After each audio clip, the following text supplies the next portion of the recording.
আল্লাহ রাসূল বলেন মাগরিবের দোয়া কবুল হয়, এই জন্য মাগরিবের অভিশাপ থেকে তোমরা বেঁচে থাকবে। ইসলামিকা ওয়া কাল মাগলুব ফাইন্না ওয়ালাইসা বাইনাহা ওয়া বাইনাল্লাহি হিজাবুন। এই মাগরিবের দোয়া আল্লাহর দরবারে কবুল হইতে কোনো প্রতিবন্ধকতা থাকে না। তিনজন ব্যক্তির দোয়া কবুল হয়ে গেলে মাসুম ব্যক্তির, দুই নম্বর হলো মুসাফির ব্যক্তি, তিন নম্বর হলো পিতা মাতার দোয়া সন্তানের জন্য। আমাদের প্রত্যেকের সন্তান রয়েছে, আমরা আমাদের সন্তানের জন্য কি দোয়া করবো? আল্লাহ রাব্বুল আলামিন বলেন যে যারা ইসলাম অন্য কোন জীবন ব্যবস্থাকে গ্রহণ করবে, আল্লাহ রাব্বুল আলামিন পরকালে তা মোটেই গ্রহণ করবেন না, বরং সুনির্দিষ্টভাবে যারা ক্ষতিগ্রস্ত এই লোকগুলিও তাদের সাথে স্বামী হয়ে যাবে। নাউযুবিল্লাহ। ইসলামের অনেক বিধান, জীবন থেকে শুরু করে, জন্ম থেকে শুরু করে মৃত্যু পর্যন্ত, রান্নাঘর থেকে শুরু করে রাষ্ট্র পরিচালনা পর্যন্ত সর্বক্ষেত্রেই ইসলামের বিধিবিধানে পরিপূর্ণ। সেখান থেকে আমাদের সমাজের সাথে সম্পর্কিত, পরিবারের সাথে সম্পর্কিত এমন কয়েকটি বিধান আপনাদের সামনে আমি তুলে ধরতে চাই, যে বিষয়গুলি না জানার কারণে অনেক সময় আমাদের সমাজের মধ্যে শান্তির পরিবর্তে অশান্তি হয়। তার মধ্যে একটি বিধান হলো এই, আমরা অনেক সময় দুইজন তিনজন মানুষ একসাথে চলাফেরা করি, এই কথা বলো। ইসলামের বিধান হলো তিনজন লোক থাকলে দুইজন কাঁধে কাঁধে কথা বলতে পারবে না। যদি বলতে হয় একান্ত জোরে বলবে, কিন্তু কানে কানে কেন বলতে পারবে না? কারণ যদি কানে কানে দুইজনে কথা বলে, তৃতীয় ব্যক্তি মনে কষ্ট পাবে, সে হয়তো মনে করবে না জানি আমার বিরুদ্ধে কিছু বলছে। সুতরাং এখানে মনোমালিন্য, ভালোবাসার পরিবর্তে সেখানে একটা দূরত্ব তৈরি হবে। এই জন্য ইসলাম চায় না এরকম আপোষের মধ্যে দূরত্ব তৈরি হোক।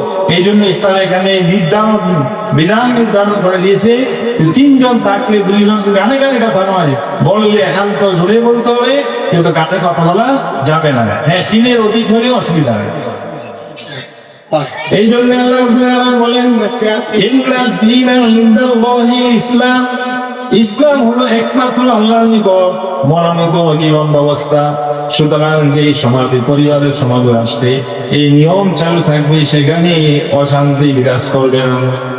ইসলামের আরেকটি বিধান হলো, আমরা যখন অন্যের বাসায় যাই, আল্লাহ রাব্বুল আলামিন বলেন যখন তোমরা অন্যের বাসায় যাবে, তখন সেই বাসার অধিবাসীদেরকে সালাম করবে এবং সালামের মাধ্যমে অনুমতি নিবে, পরিচয় তুলে ধরবে। সুতরাং এই কাজটি কয়বার করবে?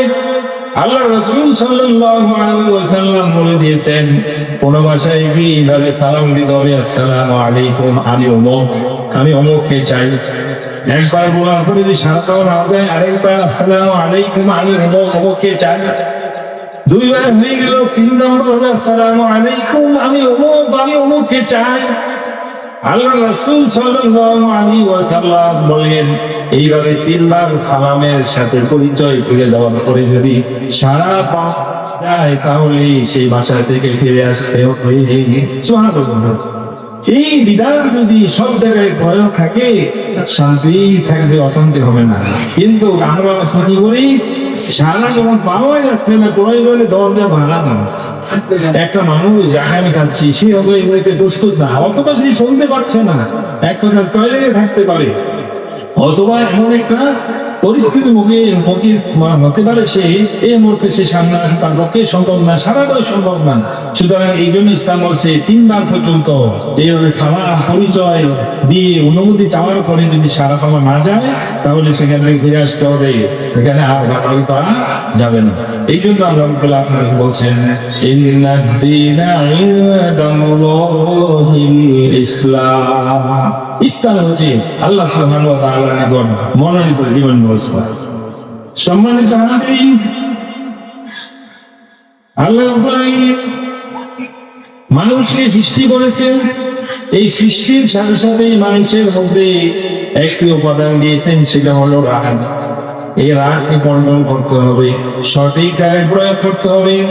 আমরা অনেক সময় রেগে যাই, আত্মীয় স্বজনের সাথে, বন্ধু বান্ধবের সাথে, প্রতিনিধির সাথে আমরা রেগে যাই। রাগ আসাটা দোষের কিছু না, কন্ট্রোল রাখতে হবে, সীমার ভিতরে থাকতে হবে। এই রাগ করতে গিয়ে আমরা যে ভুলটি করি, অনেক মানুষ আছে সাধারণ বিষয় নিয়ে রাগ করে দিনের পর দিন, মাসের পর মাস, বছরের পর বছর কথা বলে না। ফলে কি হয়, ভালোবাসার পরিবর্তে দূরত্ব সৃষ্টি হয়। আল্লাহ রাসূল সাল্লাল্লাহু আলাইহি ওয়াসাল্লাম বলেছেন, কোন মুসলমানের সাথে রাগ করে 3 দিনের বেশি কথা বন্ধ রাখতে পারবে না। 3 দিনের বেশি রাগ করে কথা বন্ধ রাখা যাবে না। সুবহানাল্লাহ। কত সুন্দর জীবন ব্যবস্থা। সুবহানাল্লাহ। আমরা কি জানবেন মাটি, তাহলে কোথাও শান্তি থাকবে না। তাই আগে আপনাদের 1 নম্বর বললাম, 3 জন থাকলে 2 জন কানে কানে কথা বলতে পারবে না।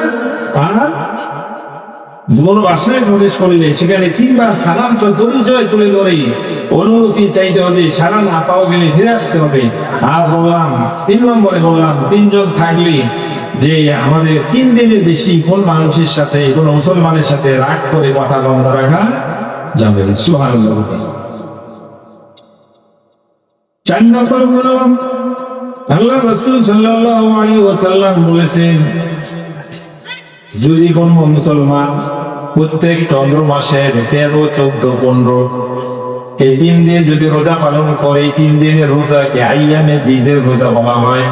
আল্লাহ রাসূল সাল্লাল্লাহু আলাইহি ওয়াসাল্লাম বলেন, এই 3 দিন যে ব্যক্তি রোজা পালন করবে, আল্লাহ রাব্বুল আলামিন তাকে সারা মাস নফল রোজা রাখার সওয়াব দান করবেন। সুবহানাল্লাহ।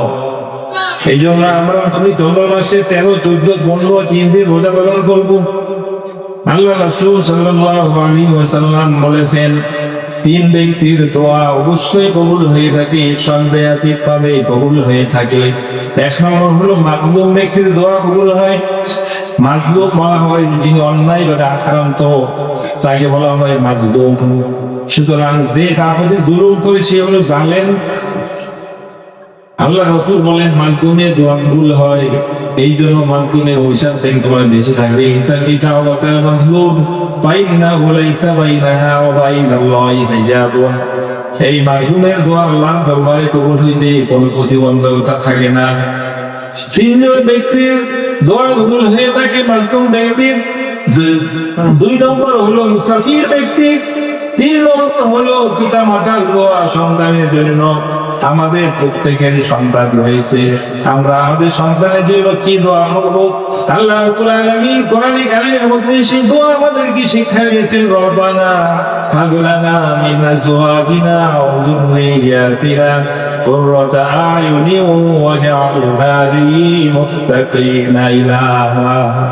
হে আমাদের রব, আমাদের স্ত্রী সন্তান দান দিয়েছো, তাদেরকে পরিবেশে বলতেছি শান্তি রক্ষণে আনে, তাদেরকে এমন ভালো বানাও, এমন যোগ্য বানাও, এমন সুস্বাস্থ্যের অধিকারী বানাও, এমন সব ভালো গুণাগুলি তাদেরকে তুমি দান করো, যা দেখে আমাদের প্রাণ জুড়িয়ে চক্ষু জুড়িয়ে যায়। সর্বোপরি আমাদের সবাইকে তুমি মুত্তাকিনদের সন্তান বানাও। সুবহানাল্লাহ।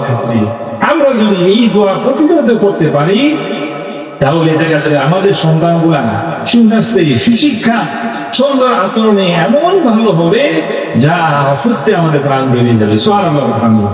এই জন্য আল্লাহ রাসূল সাল্লাল্লাহু আলাইহি ওয়াসাল্লাম বলেছেন, 3 ব্যক্তির দোয়া সন্দেহাতীতভাবে আল্লাহর দরবারে কবুল হয়ে থাকে। মাজলুমের দোয়া, মুসাফিরের দোয়া, পিতামাতার দোয়া সন্তানের জন্য। এই জন্য আমরা যারা পিতামাতা আছি, আমরা কি করবো? এই সন্তানের জন্য বেশি বেশি দোয়া করবো। কারণ সন্তানগুলো পিতামাতার সম্পদ। এই সন্তান যদি ভালো হয়, সুশিক্ষিত হয়, সুস্বাস্থ্যের অধিকারী হয়, সেই যদি ভালো হয়, পিতামাতার দুনিয়াতেও লাভ এবং পরকাল মৃত্যুর পরে যে কয়েকটি আমল চালু থাকবে, তার মধ্যে একটি হলো ওয়ালাদুন সালিহ। আরেকটি বলবো আমি, আল্লাহ রাসূল সাল্লাল্লাহু আলাইহি ওয়াসাল্লাম বলেন, ইযা মাতাল ইনসানু ইনকাতা আমালুহু, মানুষ যখন মারা যায় তখন তার সমস্ত আমলের রাস্তা অর্থাৎ সওয়াব পৌঁছানোর রাস্তা বন্ধ হয়ে যায়। কিন্তু 3টি পথে তার কাছে সওয়াব পৌঁছে থাকে। 1 নম্বর হলো ওয়ালাদুন সালিহ, নেক সন্তান। নেক সন্তান কাকে বলে? যে সন্তান নিজেও নেক কাজ করে, পিতামাতার জন্য দোয়া করে, রোজা নামাজ করে, এমন সন্তান হলো নেক সন্তান। 1 নম্বর হলো নেক সন্তান যদি রেখে যায় আর এই সন্তান যদি বউ পাল্লা কেন আল্লাহর দরবারে দোয়া করে রব্বির রাহমাহুমা কামা রাব্বায়ানি সগীরা, এই দোয়া করার সঙ্গে সঙ্গে আল্লাহ রাব্বুল আলামিনের দরবারে দোয়া কবুল হয়ে যাবে। আল্লাহ রাব্বুল আলামিন ওই পিতা মাতাকে ক্ষমা করে দিয়ে জাহান্নাম থেকে মুক্তি দিয়ে জান্নাতবাসী করে দিবে। এই জন্য আমরা 3 নম্বর কি কাজটি বললাম, 1 নম্বর বলা হচ্ছে সন্তান তৈরি করে দেবো, সরকারি তাহলে হলো কাজ করে যাবো, যেখানে দান করলে এমন সবসময় ভালো কাজ নেকির কাজ হইতে রেখে এমন তাকে দান করবো। আরেকটা হলো আমাদের এমন এলেন শিক্ষা দিয়ে যাবো, এই শিক্ষা দ্বারা নিজে এবং উপকৃত হয়, তাহলে ওই কারখানাটি হলো এই মাদ্রাসা। এই জন্য আমাদের সন্তানদেরকে মাদ্রাসায় ভর্তি করাবেন, এটাই ছিল আমার উদ্দেশ্য। আমরা আজকে আলোচনায় শুনলাম 3 জন থাকলে 2 জন কানে কানে কথা বলা যাবে না, 3 বার সালাম সহ অনুমতি দিয়ে প্রবেশ করতে হয়, অনুমতি না পেলে ফিরে আসতে হয়, 3 দিন রাগ করে কথা বন্ধ রাখা যায় এর বিষয় নয়। আর 3 দিন প্রতি চন্দ্র মাসের 13, 14, 15 আইয়ামে নিজের রোজা যে ব্যক্তি এই 3 দিন রোজা রাখবে, আল্লাহ রাব্বুল আলামিন সারা মাস এইভাবে রোজা নফল রোজা রাখার সওয়াব দান করে থাকেন। সুবহানাল্লাহ। ফরজ আমাদের করতে হবে, ফরজ ইবাদতের পাশাপাশি নফল ইবাদত করতে হবে। বুখারী শরীফে হাদিসের মধ্যে রয়েছে আল্লাহ রাসূল সাল্লাল্লাহু আলাইহি ওয়াসাল্লাম বলেন, যে ব্যক্তি ফরজ ইবাদতের পাশাপাশি ভুল করে না, অনেকে বলেন নফল ইবাদত করছি, নো, ফরজ ইবাদতের পাশাপাশি ফরজ পালন করার পরে ব্যক্তি বেশি বেশি নফল ইবাদত করে, যেমন নফল নামাজ, নফল রোজা, নফল দান সদকা যদি করে, সে আল্লাহর কাছে এতটাই প্রিয় হয়ে যায় কেউ না শুনলেও সে আল্লাহকে যা তাই শুনে ফেলে। সুবহানাল্লাহ। এই জন্য আমরা নফল রোজা রাখবো, নফল নামাজ পড়বো, ফরজের পাশাপাশি নফল দান সদকা করবো। আল্লাহ রাসূল সাল্লাল্লাহু আলাইহি ওয়াসাল্লাম বলেন, যে ব্যক্তি ফরজ ইবাদতের পাশাপাশি বেশি বেশি নফল ইবাদত করবে, প্রত্যেকটা ইবাদতের নামে জান্নাতের মধ্যে একটা দরজা তৈরি করা হবে, আর ওই দরজা দিয়ে ওই আমলকারীকে এই আহ্বান জানানো হবে, এই দরজা দিয়ে আল্লাহ জান্নাতের মধ্যে প্রবেশ করো। সুবহানাল্লাহ। সম্মানিত ভাইরা, আমরা আলোচনা শুনতেছিলাম যে আল্লাহ রাসূল সাল্লাল্লাহু আলাইহি ওয়াসাল্লাম বলেছেন 3 জনের দোয়া কবুল হয় অবশ্যই।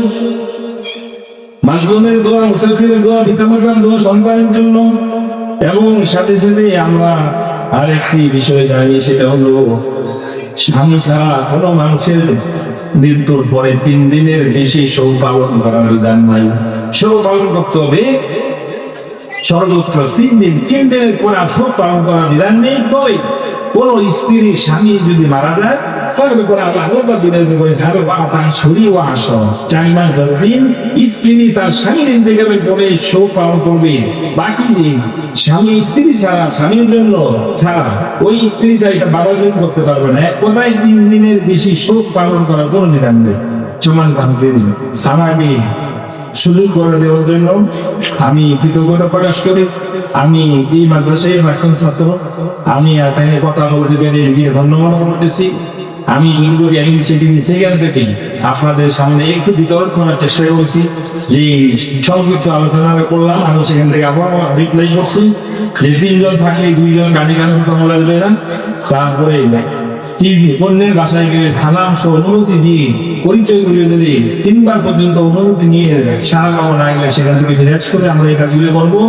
তারপরে 3 দিনের বেশি রাগ করে কথা বন্ধ রাখবেন। আমরা প্রতি চন্দ্র মাসে 13, 14, 15 এই 3 দিন রোজা রাখলে আগে বুঝতে কথা বলা হয়, সারা মাসে রোজা রাখলে সব পাওয়া যায়। আমরা